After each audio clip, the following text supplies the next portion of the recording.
Hello everyone, welcome to my YouTube channel. आज मैं आपको NCERT maths class 9th exercise 7.2 से इसका क्वेश्चन नंबर 7 कराऊंगी। देखिए क्वेश्चन 7 है, A B C is a right angle triangle in which angle A is equal to 90 degree and A B is equal to A C. ठीक है, आपको यहाँ पर ए B सी एक राइट एंगल ट्राइंगल बनाना है। आपको बुक में वो ट्राइंगल नहीं दिया है। ठीक है, देखिए राइट एंगल ट्राइंगल बनाना है तो राइट एंगल ट्राइंगल बनाने के लिए सबसे पहले तो एक लाइन ड्रॉ कर लेते हैं। ठीक है, यहाँ पर हम पॉइंट बना लेते हैं अपना ए। ठीक है, इसके ऊपर आपने एक राइट एंगल सीधी लाइन बनानी है, तो ये हो गया आपका राइट एंगल। ठीक है, और उसके बाद में आपको यहाँ से इसको ज्वाइन करना है। तो ये हम पॉइंट लिख लेते हैं अपना बी और ये हम पॉइंट लिख लेते हैं अपना सी। ठीक है, आपको क्वेश्चन के अकॉर्डिंग दिया है कि जो लाइन है आपके पास में ए बी वो इक्वल है ए सी के। ये वाली जो लाइन है ये इक्वल हो जाएगी, लाइन दी हुई है आपको। ठीक है, होनी जाएगी, दी हुई है आपको A B equal to A C. ठीक है, तो ये हो गई आपकी third line B C. Okay, अब आपको क्वेश्चन में फाइंड करना है angle B and angle C. आपको ये वाला एंगल और आपको ये वाला एंगल बताना है। ये वाला तो 90 डिग्री का दिया हुआ है।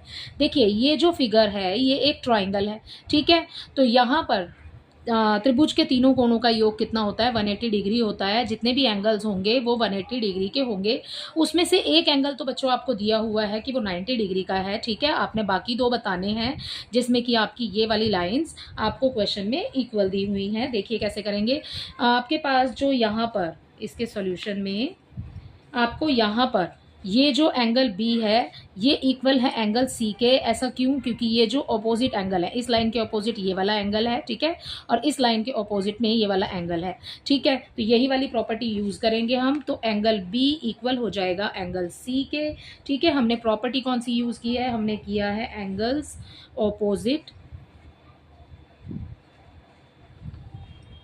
To equal sides are equal. ठीक है, ये प्रॉपर्टी हमने यूज़ की है, इसलिए हमारा एंगल बी जो है वो इक्वल हो गया एंगल सी के। अब हमें यहाँ ट्राइंगल दिया है, इन ट्राइंगल आपको दिया है ए बी सी बुक में। इन ट्राइंगल ए बी सी आपके जो मैंने आपको समझाया था अभी कि आपको इनका और इनका मेजरमेंट बताना है। तो ठीक है, यहाँ पर देखिए angle A plus angle B plus angle C. ठीक है, ये तीनों का टोटल कितना हो जाएगा? 180 डिग्री। ठीक है, अब तीनों का टोटल है 180 डिग्री। तो यहाँ पर आपको एंगल ए ऑलरेडी दिया हुआ है 90 डिग्री। ठीक है, अब बी और सी को तो हम पहले ही इक्वल कर चुके हैं, तो हम दोनों को बी या सी दोनों में से किसी एक को हम दो लिख सकते हैं। ठीक है, बी इक्वल है सी के, तो हम या तो यहाँ पर भी बी लिख सकते हैं। ठीक है ना, क्योंकि दोनों इक्वल ही तो हैं। तो हम यहाँ लिख देते हैं 2 यानी कि 2 बार बी। ठीक है, ट्वाइस हो गया हमारा बी। ओके, अब उसके बाद में टोटल कितना है? 180 डिग्री। ठीक है, अब तो बिल्कुल ही सिंपल हो गया क्योंकि इक्वेशन बन चुकी है। 2b को आप आगे लीजिए। ठीक है, इक्वल आ गया 180 डिग्री। इसमें से 90 को माइनस कर देंगे तो हमारे पास बचेगा 90। आगे जो आपको दिया है वही लिखेंगे एज इट इज। ठीक है, अब क्या करेंगे? एंगल बी इक्वल ये 90 डिग्री आ जाएगा आपका ऊपर, नीचे आ जाएगा 2, कैंसिल कर दीजिए, ये आ गया हमारे पास 45 डिग्री।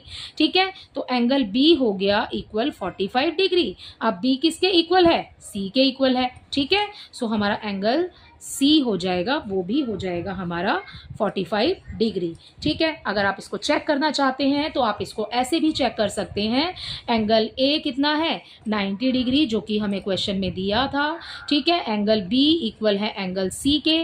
ठीक है, अब हमारा एक आ गया 45 डिग्री और दूसरा भी हमने निकाल लिया 45 डिग्री। ठीक है, आप दोनों को प्लस कीजिए, 90 हो गया और 90 में 90 को प्लस करेंगे तो आ गया 180 डिग्री। ठीक है, तो sum of all angles of the triangle are equal. ठीक है, यहाँ पर आर इक्वल वाली प्रॉपर्टी आपने यूज नहीं करनी है क्योंकि हमें एक एंगल 90 डिग्री का दिया है। Sum of all equal all angles of a triangle 180 degree. ठीक है, तो ये वाली प्रॉपर्टी हमने यूज करके यहाँ पर आंसर निकाला है। तो ये बाकी दोनों हो गए 45 डिग्री के और ये है 90 का, आपको बुक में दिया था। ठीक है, तो बहुत ही ईजी क्वेश्चन है। आई होप ये आपको अच्छे से समझ आया होगा। Thank you.